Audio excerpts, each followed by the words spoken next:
Glass మినపప్పుకి ఒక గుప్పుడు బియ్యం వేసి రుబ్బుకుంటే గారెలు పొడి పొడిలాడిపోతాయండి, నూనె లేకుండా.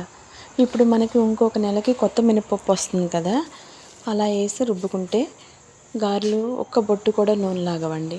మనకి తినేటప్పుడు కూడా నోటికి జిడ్డు జిడ్డుగా లేకుండా చక్కగా ఉంటాయి. ఈరోజు నేను వేసేది నైట్ డిన్నర్లోకి మినప వడలు వేస్తున్నాను. ఇది కూడా పొట్టుపప్పే, కానీ దీంట్లో నేను బియ్యం వేయలేదు, ఎందుకంటే ఈ పాతపప్పు. దీంట్లో అల్లం పచ్చిమిర్చి పేస్ట్ వేయలేదండి, ఎందుకంటే నైట్ పూట కదా, అందుకని నేను అల్లం పచ్చిమిర్చి పేస్ట్ వేయకోకుండా కొత్తిమీర, క్యారెట్ వేసాను, జీలకర్ర, ఇంకా అంతేనండి. వాటితోటి ఈరోజు నైట్ డిన్నర్కి మినప వడలు వేస్తున్నాను. వీటిలో చట్నీ మామూలుగా అయితే సహజంగా అందరూ పప్పు చట్నీ చేస్తారు, కానీ పప్పు చట్నీ కంటే మామూలుగా అల్లపు చట్నీ కానీ టమాటో చట్నీ కానీ బాగుంటుంది. ఒకసారి ట్రై చేయండి. నేను మాత్రం ఈరోజు పొద్దున కాలీఫ్లవర్ పచ్చడి పట్టాను కదా,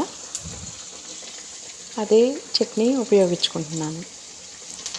మనం చట్నీ పట్టేటప్పుడు అనుకున్నాం కదా ఎమ్మటే తినేసేయచ్చు అని, ఆల్రెడీ తినేసామండి. చక్కగా పర్ఫెక్ట్గా చట్నీ బాగా కుదిరింది, అందరూ బాగుంది అని చెప్పారు. ఇప్పుడు నేను వీటిలో గారెల్లోకి చట్నీ, ఆ చట్నీయే క్యాలీఫ్లవర్ చట్నీయే వాడుకుంటున్నాను.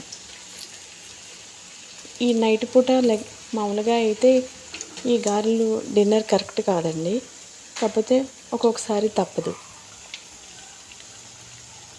మినపవడలు వేసేటప్పుడు ఎప్పుడైనా సరే ఒకేసారి అన్నీ చకచక ఒకటి ఒకటి అంటుకుని వేస్తే నూనె ఎక్కువ లాగే ఛాన్స్ ఉంటుంది. అలా కాకోకుండా టైం తీసుకుని అయినా తక్కువ టైం వేసుకుంటే బాండీలో నూనె లాక్కోకుండా పొడి పొడిలాడిపోతాయి. ఇప్పుడు నేను వేసినవి చక్కగా ఉన్నాయి, పొడి పొడిలాడిపోతాయి, నూనె అంటూ ఏమీ లాగలేదు. ఇంకా ఈ చట్నీ కూడా నైట్ పూట తిన్నా సరే మనకి డైజెషన్కి ఇబ్బంది ఉండదు, ఎందుకంటే పప్పు చట్నీ కాదు కాబట్టి హెవీగా ఉండదన్నమాట. నేను చేసిన మినప వడల గారెలు మీకు నచ్చితే కనుక సబ్స్క్రైబ్ చేసి లైక్ చేయండి. Thank you.